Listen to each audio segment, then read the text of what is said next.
నేను ఏదైనా చెప్పే ముందల నేను ఎవరికి లీగల్ నోటీస్ పంపిస్తున్నానో ఒకసారి మీరు చూడండి సార్. మీరు లాస్ట్లో చూసినట్టయితే it's Tata motor sir, and ఇంకో కంపెనీకి కూడా పంపిస్తున్నాం సార్. ప్రాపర్గా చెక్అవుట్ చేయండి. It's ICICI Lombard sir.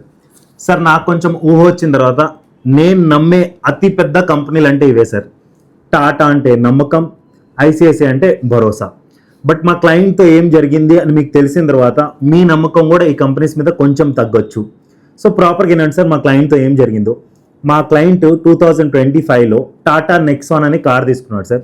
One of the most popular car who know about the Tata Motors, దానిలో ఉన్న సూపర్ కార్ సార్ ఇది. ప్రాపర్గా 2025లో కొత్త బండి, సీల్ బండి తీసుకున్నాడు sir. And I was going on a highway. Car tyre blast అయిపోయింది సార్. టైర్ బ్లాస్ట్ అవటం వల్ల అన్ని ఎయిర్ బ్యాగ్స్ ఓపెన్ అయిపోయాయి ఆ కార్లో. ఇమీడియట్లీ తనేమనుకున్నాడు, కొత్త బండి కదా, అండ్ దట్ టు ఇన్సూరెన్స్ కూడా ప్రాపర్ కవరేజ్ ఉంది, ఏం ప్రాబ్లం కాదులే నాకు. ప్రాపర్గా ఆ టాటా సర్వీస్ సెంటర్కి ఆ బండిని తీసుకెళ్ళాడు సార్. టాటా సర్వీస్ సెంటర్ వాళ్ళు ప్రాపర్గా ఐసిఐసిఐ లొంబార్డ్కి ప్రాపర్గా ఇన్సూరెన్స్ క్లెయిమ్ పెట్టారు. బట్ ఐసిఐసిఐ లొంబార్డ్ వాళ్ళు ఆ ఇన్సూరెన్స్ క్లెయిమ్ని రిజెక్ట్ చేసేసారు by saying this, it's a problem in the manufacturing. So either Tata Motors responsibility ఉంటుంది, లేకపోతే ఐసిఐసిఐ లొంబార్డ్ది రెస్పాన్సిబిలిటీ ఉంటుంది. బట్ ఫ్రమ్ పాస్ట్ 5 months అసలు రిపేర్ జరగలేదు, ఇప్పుడు దాకా ఎటువంటి క్లెయిమ్ ఇష్యూ కాలేదు. లాస్ట్లో మా క్లయింట్ ఫెడ్అప్ అయిపోయి తన ఓన్ డబ్బులతో రిపేర్ చేయించడానికి వెళ్తే ఎస్టిమేషన్ కాస్ట్ ఎంతో తెలుసా, 3.2 lakh rupees. సార్, మనం ఇంత పెద్ద పెద్ద బ్రాండ్ కంపెనీస్ నమ్మకంతో ఎందుకు కొనుక్కుంటాం సార్?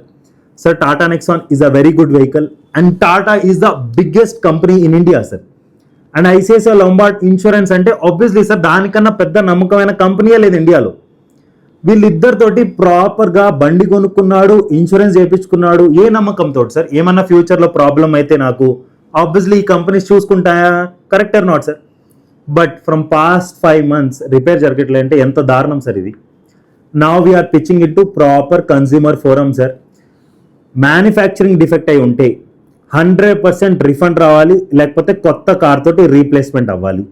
బై సపోజ్ ఇన్సూరెన్స్లో ఏమైనా డిఫెక్ట్ ఉంటే 100% ఏదైతే ఎక్స్పెండిచర్ మా క్లయింట్ ఇప్పుడు ఇంకర్ చేస్తున్నారో 100% రిఫండ్ రావాలి. Along with that compensation also for mental agony and the stress which my client went through. Hope you will understand.